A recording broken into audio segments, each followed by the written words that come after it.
Hey, Phantomaniacs, it's Wednesday, and you know what that means. It is time for an all new unboxing here on the Needless Things YouTube channel. Today, we are taking a look at the All Elite Unmatched Series 2 Tay Conti. This figure is it's very striking, like right off the bat. I'm not collecting every single AEW figure, but Conti is charismatic, entertaining to watch in the ring, like definitely has the it factor. So this was one I wanted to get early out of the gate. Got a great picture on the back. Doesn't have the entrance robe, but that's okay. Got the little signature up top. And then the rest of this series, that most of which I do want to grab. They only had I'm trying to think now. Where this came. Sorry, guys. It's been a long weekend for me. Uh, I'm recording this on Saturday. This was from Ringside Collectibles. You probably will not find these in stores quite yet. Uh, this is the appearance, and I really okay. So this is an interesting thing. I like that Jazwares nails down the appearance, where this gear showed up. But at the same time, it is so weird now that so much of our uh, thoughts and feelings about wrestling toys are linked to how accurate the gear is. Whereas back in the day, it was like, oh, there's Bret Hart, and we'll just take it. It's not Bret Hart from the 1992 episode of Raw or whatever.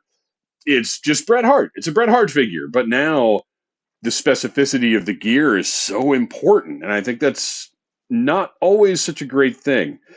So anyway, we're going to open this figure up. I love this packaging. This is different from the Unrivaled packaging in that it has silver foil rather than gold foil. Very eye-catching, looks great. It allows light in through the top so you can see all of the detail of the figure. I think that's a really nice feature.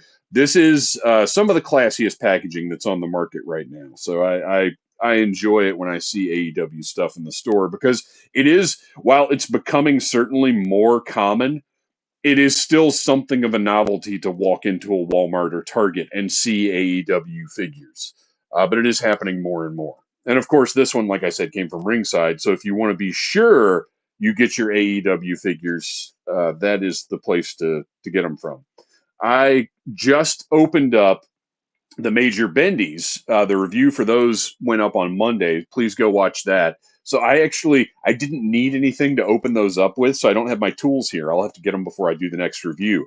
So I'm just going to open this old school barbarian fashion and just tear this packaging apart because you guys know I'm not even going to try and preserve this stuff at all. This is she is going to go on the shelf as soon as we get done here.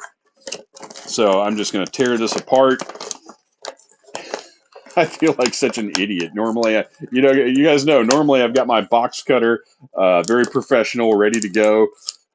Good Lord, what is happening? How do children open these? All right, there we go. This is probably the worst, sloppiest opening you're ever going to see here on the Needless Things YouTube channel. I apologize for that. All right, let's go. We've got an extra alternate head, which is great. And like I said, the figure, as soon as you see the figure pops. Okay, so we've got this. Let's get that head out of the way. Jazwares puts this film on the figures to protect the separate painted parts. So you don't have to worry about, as once the figure is packaged and in transit or whatever, you don't have to worry about this green coming off on the hair or vice versa. It's a great thing that they do, and I love seeing it. Sometimes it's more of a pain to get all. Look at those two little tiny pieces they had on the front of her hair. That's wild. Okay, let's get that head back on. Maybe. It's a little chilly down here, so this plastic is possibly not quite as pliable as it normally would be. It's in the winter months. It's something I've been running into in reviews. Okay, so let's take a look at the likeness, which I think is unbelievable. Tay Conti, a very striking face, and I feel like, captured it here. We have the sort of full-on smirky walking out to the ring face. Looks great. They've got the colors of her hair and the sculpt and everything. Just looks absolutely fantastic. They've done a really nice job with her hair. Uh, excellent. Excellent work here. All of the paint apps are exactly where they should be. No issues here. You can even see her little tattoo right up there on her chest.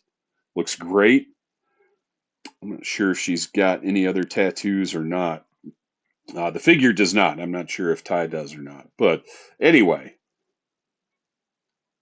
looks awesome. Well, we'll go ahead and take a look at. She's also got her choker sculpted on there. So let's go ahead and check out the other head, which has a little different. The hair is more down, a little more serious look on the face. And we've got a little bit of derp in one of the eyes there. Or is that just the glare? No, it looks like the right pupil. I don't know. I can't quite decide. Maybe the right eye is just open a little bit more than the left eye. But whatever the case, the sculpt is fantastic. The hair, again, it's a little different. This might be post match, but whatever the case, we've got two different portraits, and I think that's awesome. I prefer the one that came in the package, so we're just going to put that right back on there. There we go. And take a look at the detailing. Well, first of all, the articulation on the figure. We've got pretty classic articulation. We've got a bicep swivel. Now here, all of the AEW female figures have had the double jointed elbows that function really nicely and look pretty good in profile. Wrist-wise, you've got a pivot and then a swivel there. And she's got a closed fist for punching, two closed fists for punching. No C grips, no open hands. And I got to tell you right now, given the choice, if I'm only going to get one set of hands, I'd rather have hands for punching on a wrestling figure. So this works for me. I like it. We've got upper torso articulation. Look at the way the band of her top is sculpted in and part of that articulation. So if she's just standing neutral,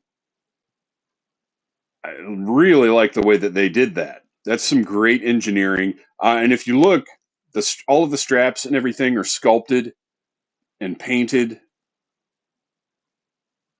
Just really nice attention to detail here. You can see it under there. Very intricate stuff, but it's all sculpt. Those aren't just painted on. And then here we get to really a different scenario. So I don't understand this. This boggles my mind. You guys, I've said it in every female wrestler figure review. You got to stop this. This is horrible. This cut joint at the waist is horrible. There's no excuse for it in 2021. We're almost in 2022. I don't understand it. The male figures don't have this. What would be the issue with her trunks being a separate piece right here and then a ball joint right there? And maybe that's impossible. And if it is, then find something else, because this looks absolutely terrible. And then we've got the painted on her little garter belt deal that she wears. Not the best, just being painted on like that, but also not terrible. And I'm really impressed with the sculpt of her trunks, though. And if you look, the trim has the black paint as well. That is spot on.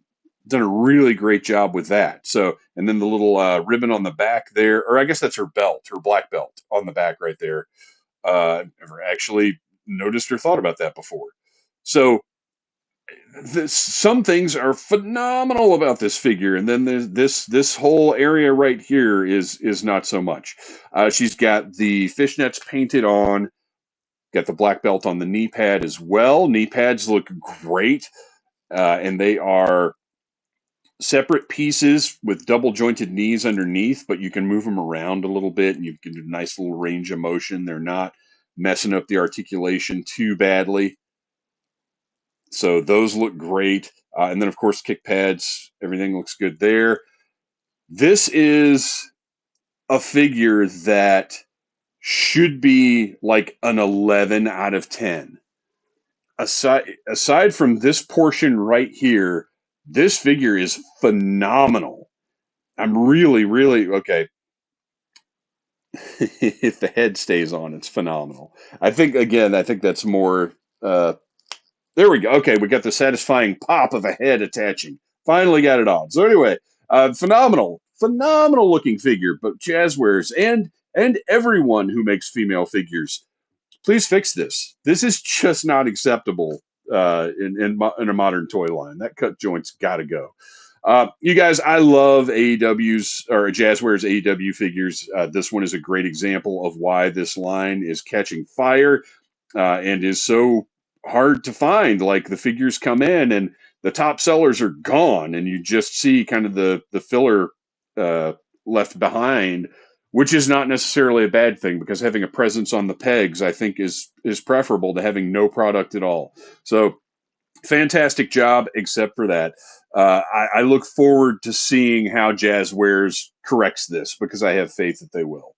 Thanks for watching, you guys. Please like, subscribe, share, tell your friends about Needless Things, and lots more toy reviews coming in the future weeks. Smash that like button if you like Needless Things.